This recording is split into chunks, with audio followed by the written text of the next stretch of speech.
din ng isang damage Lucas to a point na kahit sino from the side of Aurora Hunters ay hindi kayang umara against Bawal kasi kumain sa loob, kasi not just that, makakain. being the sandbox in Anso. Si Sean. Ayan si Sean, oh.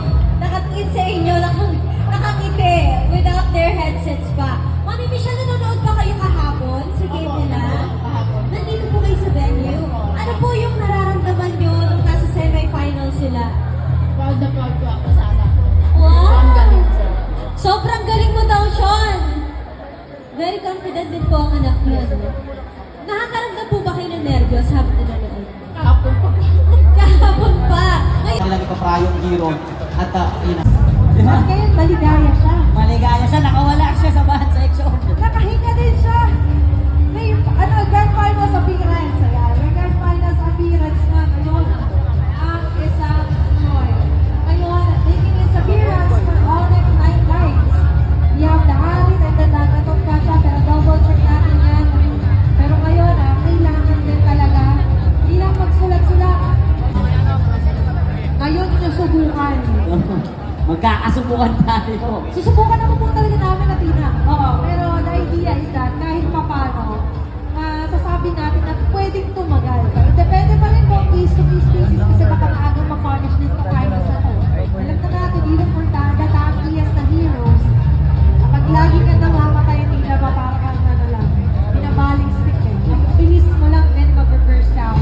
Sige, wait. Hylos, rather, tama. Yung kanyang avatar of the guardian at ma-maximize din yung kanyang capability. At ngayon, papasok na nga tayo sa Game 2 ng ating Grand Finals sa Onyx ng Lasal laban sa Aurora Hunters. Tignan natin kung makakabawi nga ba ang Hunters dito laban sa Wildcats. Hindi nila gustong bigyan ng momentum back-to-back win ang Onyx 9 Lives kasi ang hirap pigilan ng Aurora Hunters pag tuloy-tuloy na silang nananalo. Kasi nakukuha na nila yung gusto nila. Hindi na nila kailangan talagang totally manglason para lang makakuha ng panalo. Dominantly, whenever they release some heroes, kaya-kaya nila yung hero ng pagwasay at malinis. At yung lason, minsan mabagal lang yan umepekto eh. Oo. Nakikita naman natin na maaaring magsimula sa pa, tapos nakakit pala, no? Pag Pero umabot- yung nakakatakot. Pag umabot na yan sa puso, masakit na yan. Lalo na pag umama na, di ba, nahihirapan ka ng mag-isip. Dahil nga, may games din ng MLBB. At ngayon, ay magsisimula na nga lang din ang pagbaka nila Escapo, even Jane. Pero ito talaga i-expect natin for Onyx 9 Lives, i-maximize yung capability ni Jane na mag-reach sa mga backline heroes ng Aurora Hunters. As early as possible, pahirapan si Escapo para mapilit din mamaya na gamitin niya yung kanyang Netherrealm pansarili lamang. Sa oras na mangyari yun, hindi na maximize yun ng Aurora Hunters sa mga team fight. Okay, medyo may nakita tayo doon. May nakita tayo kakaiba. No daw, sabi ni Green Sanity, not on my lane. At kayo para sa Aurora Hunters, ay di na ba they're hunting down members meron ba nag-iisa dito? Tingnan nga natin, baka may bumili. So, naorasan na yung Purify, kakakapal lang ng Purify. So, that was certainly a calculated kill para sa Aurora Hunters. And take note, 4 minutes pa lang, first blood pa lamang yung Topet. Malaking bagay yan, nakuha pa nila Lush. Compare mo sa mga naging laban natin previously sa playoffs, yun ang pinakamahabang walang first blood. Talagang ang tahimik ng naging sitwasyon. Pero maganda naman yung pamimigla ni Manila Boy. Nakuha niya. Di ba naka-off guard doon si Nosha. Pero meron di ba pa dito sa may ibaba, Insanity, ang tinatansya dito nila Kane. At ngayon, nakikita rin naman natin for the Hunters, very worried sila eh. Hindi nila kaya na may nag-iisa. Kasi nga, ito yung mga dadalawan ng isang Hanzo. Speaking of which, hindi lang naman Hanzo yung kanilang dilema dito. Yung mga panisyon, the man of the hour, man of action. Pero sa ngayon, Manila Boy, very motivated to give that information. Nandito sila Kaloy. Possible na i-contest din to ng Onyx 9 Lives. Pero ayan na naman. Hindi pa. Hindi pa ginagaw talaga ng Hindi pa. Onyx 9 Lives. Medyo mabagal pa yung action dito ng Onyx 9 Lives. We expected more of those dives from the Visal Arrows and yung pinaka-ninja. Pero nagpe-fail kasi yun. Na-anticipate ng Aurora Hunters yung mga attack at nahilagan nila. Lalo na itong si Kane magmula kanina. Kaya nga hanggang ngayon wala pang kill. Sino siyang lalapitan ni Manila Boy. Pero zone out lang pala ang Onyx 9 Lives para makuha itong pagong. Makakapasok si Kane, pinaka-ninja. Naglaban na! Yung baka ni Manila Boy, pero nandoon ang revitalize at nakatakas yung kabayo. Lalusha will continue to take the third Hahabol ba? Bumalik. Lanzo papasok. Pero hindi na nga. Nakapwesto muli ang Wildcats. Very good decision making para sa Aurora Hunters na nakita nila, wala nang paglatag dito ibang mga members sa Onyx 9 Lives. Nakita ko yung pag-U-turn nila Lucia. The moment that he noticed na yung objective mas importante sa ngayon, doon muna tayo umikot. Tinatayuan. Uy! Pero sa ngayon, ito pala yung mga gustong galawan ng Onyx 9 Lives na Lucia, likod! Pupuntahan ang tunay na katawan ni Kane. Sa unang pagkakataon, nakakuha rin ng kill si Kane. So medyo naramdaman yun.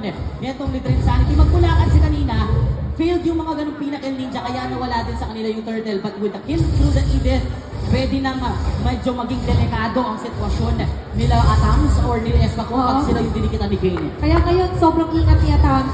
Take note, naka-Sky Piercer na rin siya dito. Oo. So the next skills that he wants to attain ay dadagdag na stocks Oo. tsaka sa Sky Piercer na yan. And expect him to be more active na Yeah. para sumama sa mga clash para makuha yung kill na yun. Kung hindi man siya isasama, dalhin namin yung flash kaya sa'yo. Pwede, Kami na no? mismo isasama sa'yo kasi he's the best target for now para sa Onyx 9 Lives.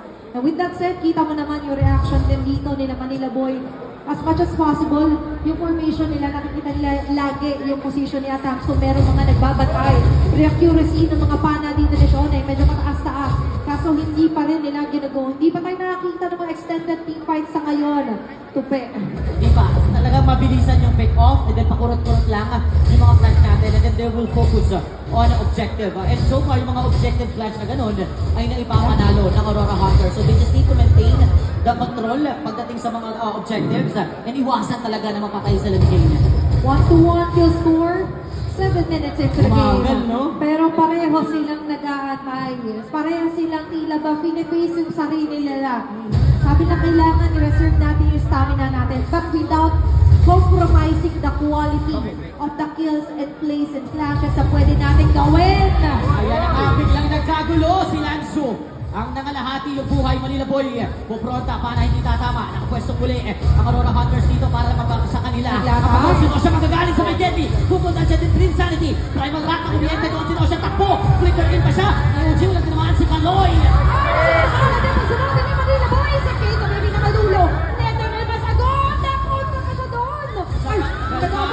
Nakatagos pero tinamaan siya ng bana. Nakatakas at nakalayo ang mga members ng ONL. Pero yung turtle kanina nag-evolve na sa Lord at mas maganda ang pwesto ng Hunters. Naghahanap ba kayo ng aksyon o ito aksyon? At after that action, ngayon, for Aurora Hunters, after yan, diretso tayo sa Lord. Lord yan, imagine it mo. Napaganda bigla yung pagbabago ng sitwasyon sa kanila. E nung pumasok si Nosha, change target. Ang ganda nung ginawa nila. Nakafocus sila doon kay Manila Boy and kay Galush. Kay Lanzo na hulado na. Then nung nakita nila si Nosha na sumasaya, uy, ikaw na lang. And doon na lahat nangyari. Nag-figure in pa si Trinsanity with the Primal Rat para lang talaga matoda si Nosha. Diba? At ngayon, para sa Aurora Hunters, okay, no sure, right? So yan yung magiging target nila. Kanina, napakalikod.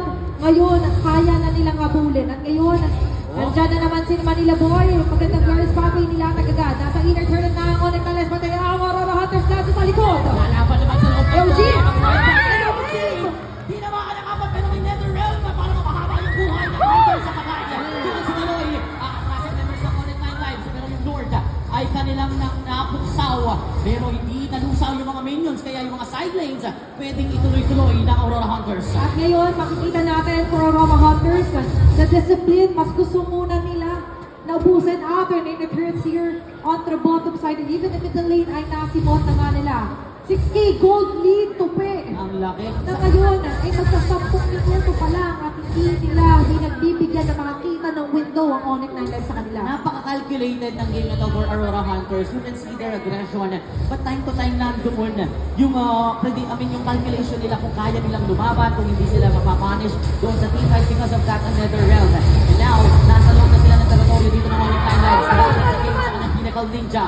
Pero nasabayan pa rin yan ng Hunters. Patuloy na nahihirapan ang Hansong kumuha ng kill. Kasi ito yung problema kapag alam mo yung mga certain na combination na pwedeng i-attempt ng Onyx 9 Lives.